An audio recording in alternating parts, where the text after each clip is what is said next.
Hey you guys, I just want to come here for a minute. Um, I got off work and heard the news from my father that this way that there was a shooting at the YouTube headquarters. Um, I live in a major city, been born and raised here in Chicago. I just turned 35 this year. Um, I moved out of the city because there wasn't much going on here.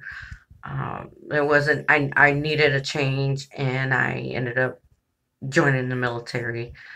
And after being in the military for a while, I decided to come back home, and I love my city with all my heart.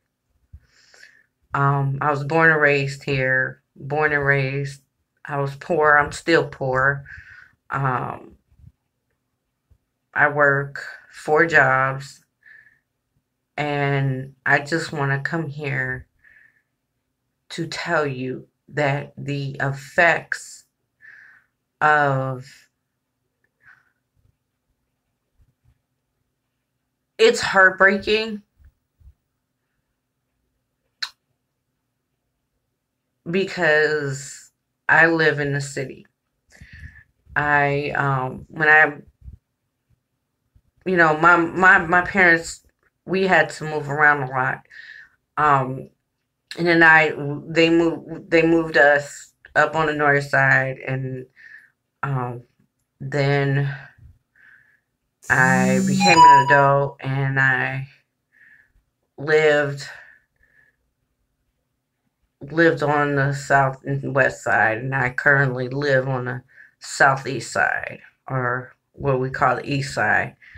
Um, so it's every day. Like, it's not every day out here, but it's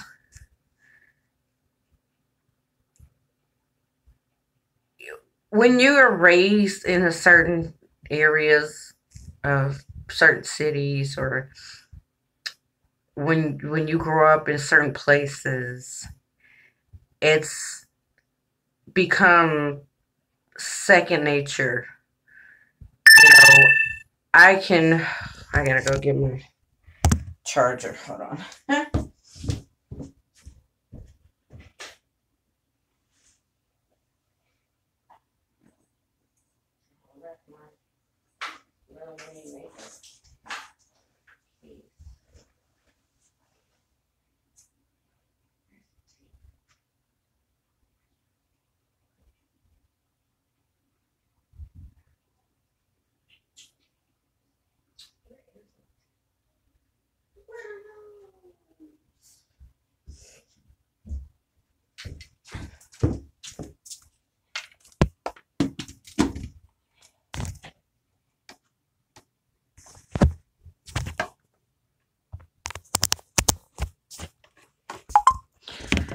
It's it's second nature to um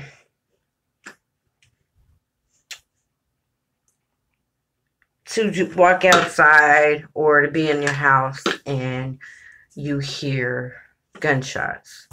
Um, there we go. It's a little foggy looking. Um,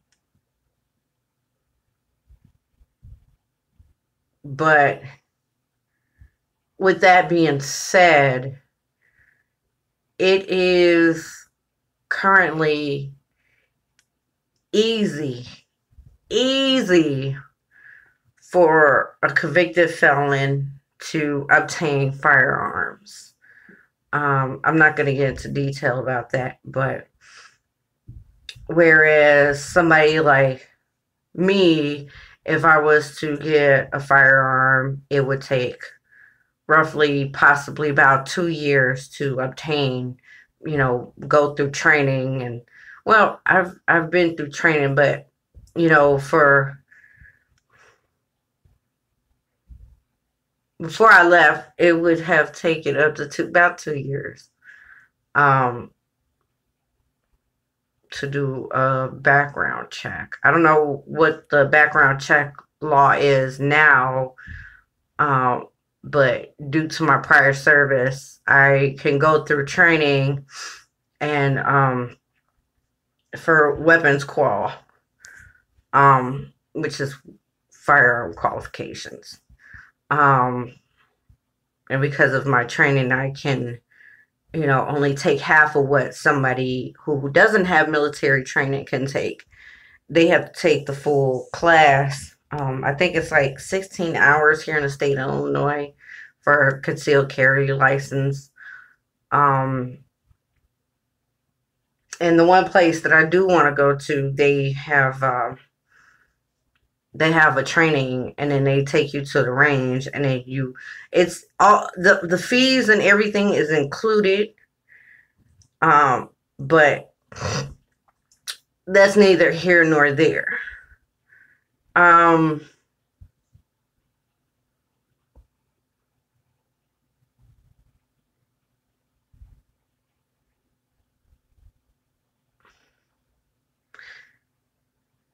this has to end. All of this, all of these individuals out here getting guns and all the incidences that are happening, they've been able to obtain guns due to the fact that somebody in their house owns a gun. Here in the state of Illinois, if you live with a convicted felon, it is illegal for you to have a firearm in that house that you are living with. The person in the house with the person that you're living with who has been convicted of a felony. I think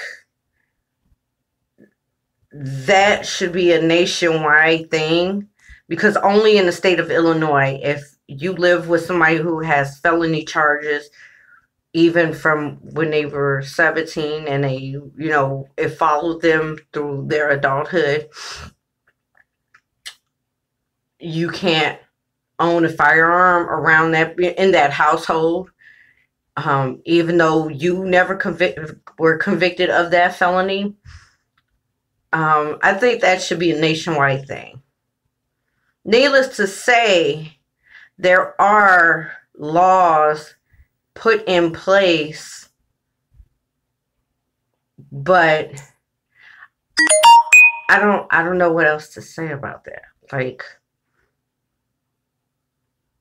it's sad to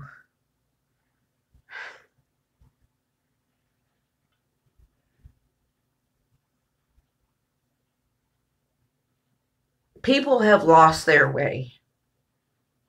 There are a lot of people who are out here lost.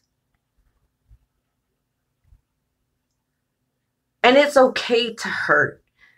It's okay to feel. It's okay to be angry. However, it is not okay to take that out on somebody else or to take that out on yourself.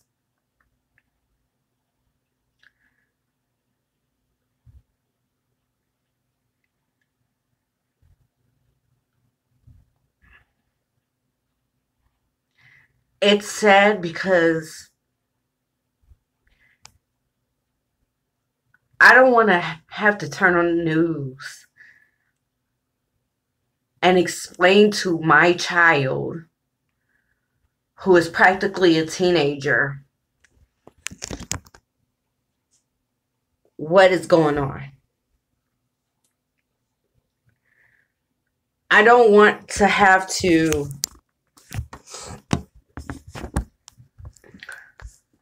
tell him, if he asks me, Why did this happen?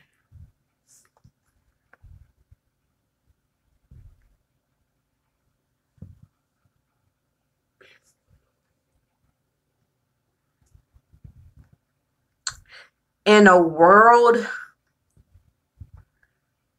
where we've made so many technological advances, it's still like we're stuck in the dark. Um, I honestly don't know what it's going to take for this to completely stop. I don't know if it would completely stop.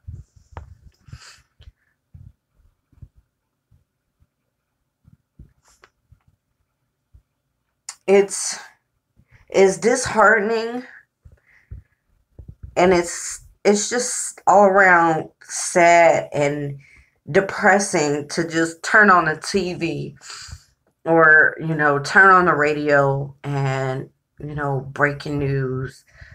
This happened over here. This was done. This, that, and the third. This behavior has got to stop. There has got to be some things put into place.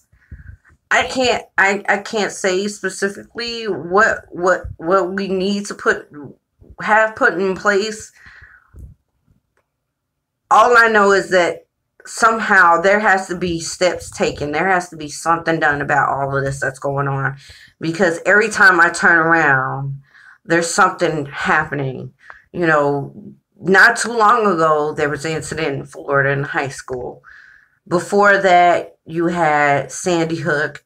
You had, the Boston Marathon. You had the guys shooting up the black churches. You have all of this going on.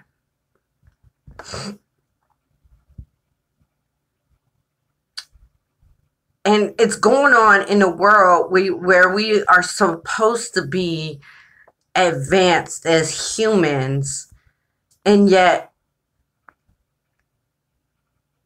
we're not taking the time out to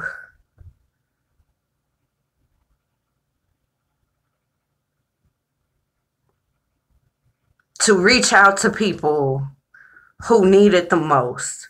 We're not taking the time out to check on our friends, our family, our loved ones.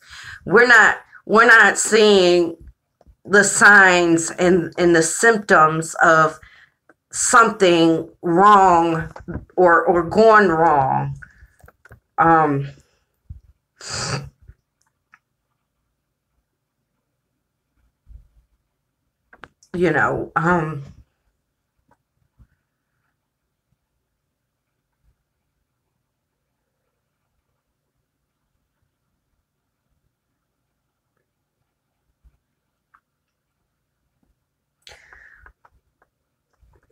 My stomach hurts. I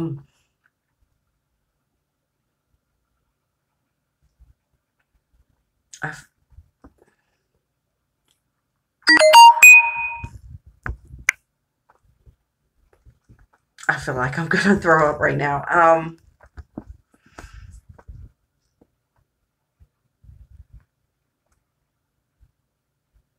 There was a mural that was done by an artist named Banksy, and it was of a man and a woman embracing each other in like a loving embrace,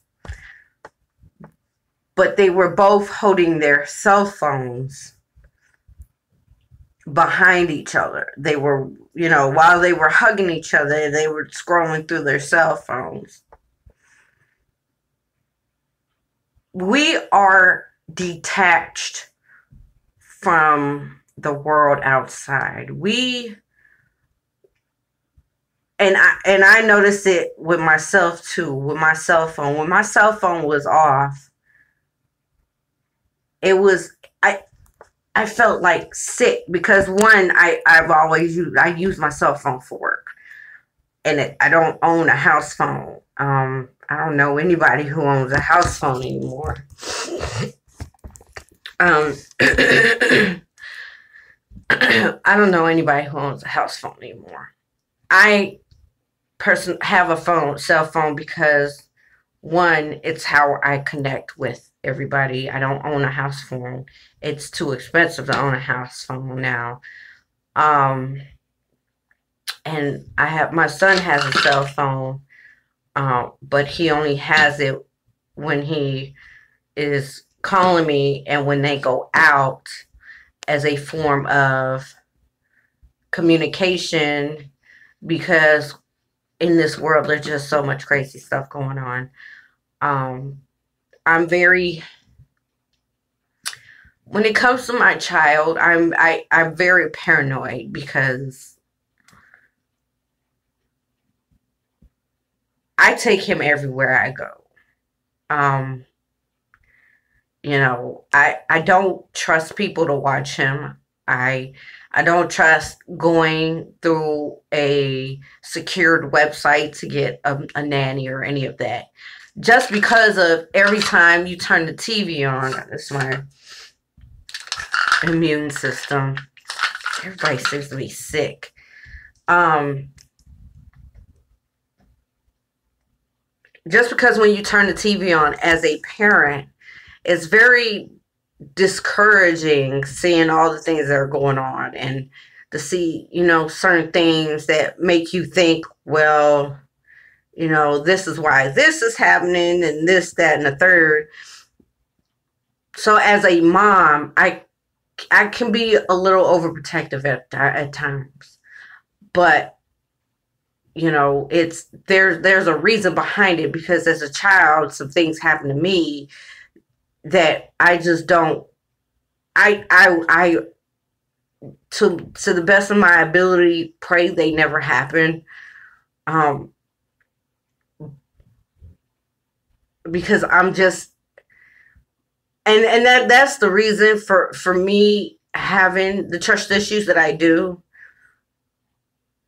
because I knew what it felt like to go through certain things, and you feel like you don't have somebody to talk to. I know what it feels like at the age of 15 to try to commit suicide because you can't talk to somebody, or you don't have the right connections, or the right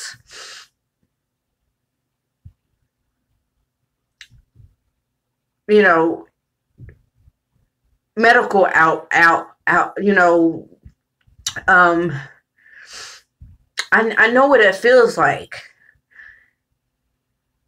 As an adult, I still suffer from depression, and I still have I was diagnosed with PTSD in 2011. So I have good days, and then I have some really bad days. Um, as an adult, there have been times where I just felt like, what in the world. There have been times where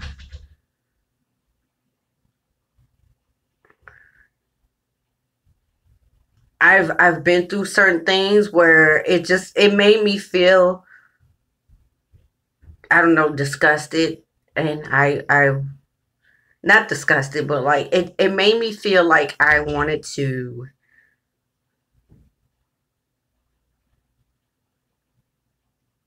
go. I guess in a sense, it made me feel like I wanted to go jump in traffic somewhere.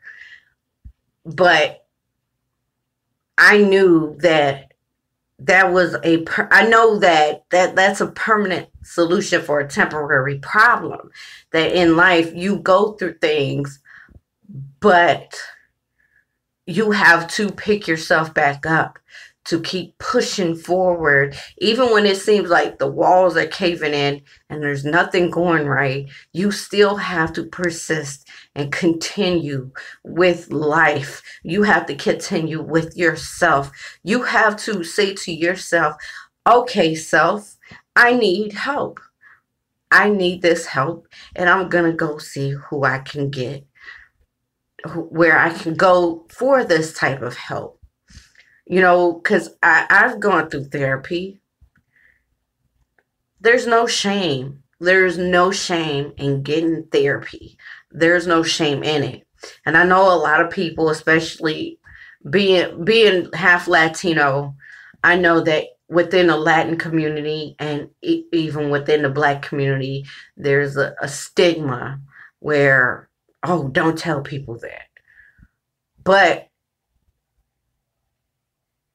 why be ashamed of it if it's something you've gone through, or if it's something that you're speaking about that could help somebody else?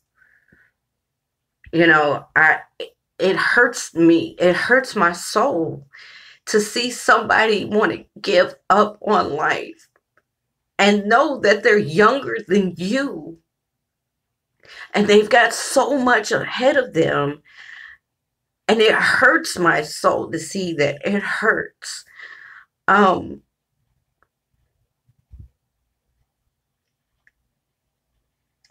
Because there's nothing in this world that would make me want to give up. Nothing in this world. I can't give up. I don't want to give up. I've been fighting all my life to get to better, to get to a higher place, a higher ground in a sense. I've had so many near-death experiences from accidents and from, you know, certain from a relationship. I've been in a couple of car accidents. But it still keeps me, you know, I've seen the other side. I've seen, you know, I felt what it feels like to feel like this is it. I don't want that. I want to see my son grow old and have kids, and I want to become a grandma. I want to become a great grandma, a great great grandma, you know, and so forth. I want to be old as heck. I want to be so old, they're going to be like, well, geez, you're old as dirt. That's how old I want to be. I want to be so old, but still a bad mama jamma, because I can still run, you know, I can still run with the grandkids and the great grandkids. You know, there's nothing that would make me want to give up, and I get it. I understand. I've been in your shoes. I've felt like there was nothing in this world left for me, and I've been there. I've been there, done that. But I know that there's something better on the other side. When you're in a dark tunnel, there's always a light at the end of the tunnel. There is always a light. And I want to come here on this platform today to tell you guys, no matter what in life is going on with you or with your life right now, you cannot give up. You cannot give in to that feeling. You cannot sit there and be like, well, this is it. I'm done with life. I'm done with all of this. I'm just going to do A, B, and C. And, you know, that'll be good. It's not. Because now you have to think about, if I do this, I've got people who love me. I've got people who have always been around for me. What are they going to do? How are they going to take this? How is my father going to take this? How is my mom going to take this? If you have children, how are my children going to take this? How is my grandma going to take this? What are they going to think of me when I do this? If I was to do this to myself or to somebody else, where would they be left?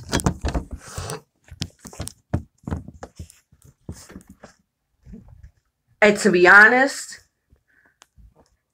they would be left with having to figure out what to do with you, how to plan a funeral, how to do all of this stuff that nobody wants to think of for somebody who is young, They want to see you grow old. They want to see you have gray hair. Hello, if you can see it. They want to see your accomplishments. They want to see you go from, some small time, nobody knew you, to some big, gigantic, whatever you want to do in life, whether it's being a doctor, a lawyer, an engineer, a basketball player, an architect, a pilot, whatever it is in life that you want to aspire to do. They want to see that. They want to look at you and be like, no matter what, I did my best raising my child. And my child turned out to be okay. My child turned out to be this good human being who is decent and kind and caring. Nobody wants to see the opposite of that. Nobody does. But I understand how you feel. I understand. I get it. I get it. If nobody said I love you today to you, if you're out here and you're hurt and you're in pain, I love you, okay? I'm still going through some things in my life. I'm trying to figure out how I'm going to pay all of these bills at once. I'm trying to scrape and scrounge. I barely have anything in my refrigerator to eat. I got ramen noodles, some lunch meat, and some bread.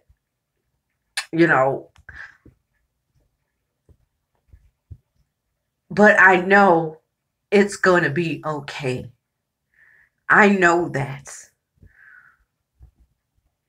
And I know there's something greater out here. I know that. I know that I'm supposed to be where I'm at where I'm supposed to be.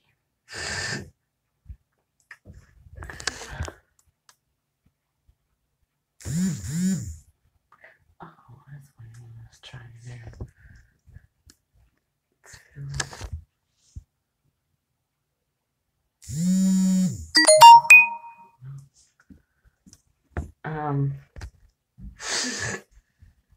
So, I just wanted to come here today to tell you that you are loved.